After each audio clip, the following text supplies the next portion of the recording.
Today I'm going to talk about a test you should really do if you want to know what your likely risk of having a heart attack or stroke is. Now, I know a lot of men will take the position they don't really want to know, but that is the wrong attitude. If you know that something isn't quite perfect, then you can take action to correct it until it is. The body is an amazing mechanism and given the right conditions can repair virtually anything. But you need to know what you're dealing with. In my last video, I talked about a CAC scan, which stands for Coronary Artery Calcification. This scan is mandatory for NASA astronauts and all US presidents, but it is really done for you and I. Why is that? Is it related to cost? No, because it's not particularly expensive. Depending upon where in the world you live, it can vary from $150 to $400, and the procedure itself only takes about 5 minutes, plus of course the time to get to the clinic. It is non-invasive and the radiation involved is minimal. I didn't know about this scan until I met 𝗙𝗙𝗟𝗟𝗪𝗪, a bioengineer who has been creating awareness of this procedure on behalf of an Irish Awareness Heart Foundation charity.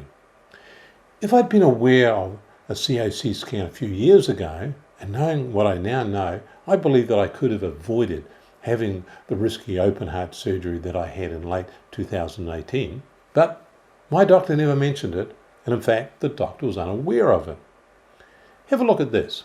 Most cardiovascular disease could be detected much earlier with a simple, non-invasive and once-off calcification test. The test produces a score running from 0 into the thousands, and that score correlates with the amount of heart disease in your arteries. And when it's discovered, heart disease can be treated and managed, just like we do with any other disease. But cardiovascular disease isn't just any other disease. It is the world's biggest killer, claiming more lives than all cancers combined, and the lives of 7 times more women than breast cancer. As you can see, it is a simple procedure. But how effective is it at picking up potential heart disease? It is very effective, and the evidence supports that.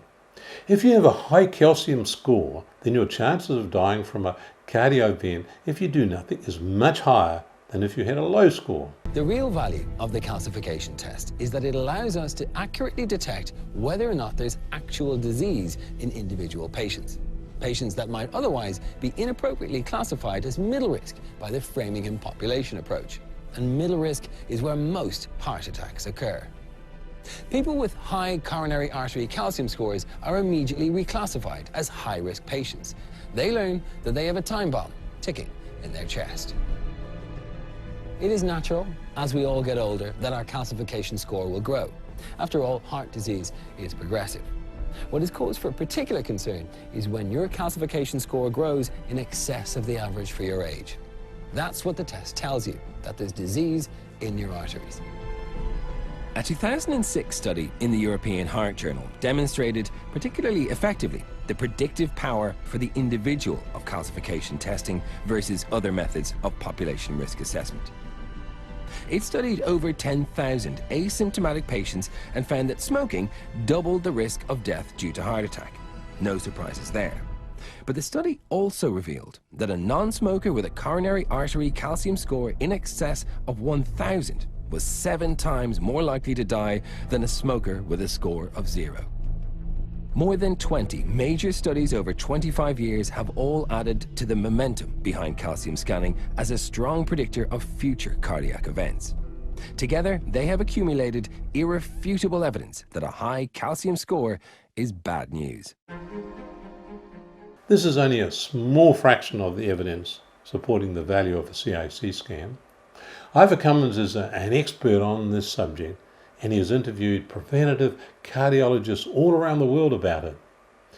If you would like to know more about how strong the evidence is, I would suggest that you Google 𝗙𝗙𝗟𝗪𝗪𝗪's podcasts or YouTube videos, and you'll see a list of them. So, back to the question about why you or your doctor probably have not heard about this procedure before. No one knows for sure, and so any reason is purely opinion and speculative. I personally think that it has largely been suppressed because there is not a pharmaceutical intervention for a build-up of calcification, even though there are natural proven solutions. In other words, there is little money to be made by providing a solution.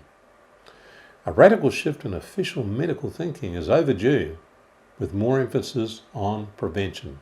The demonization of cholesterol also needs to be rethought.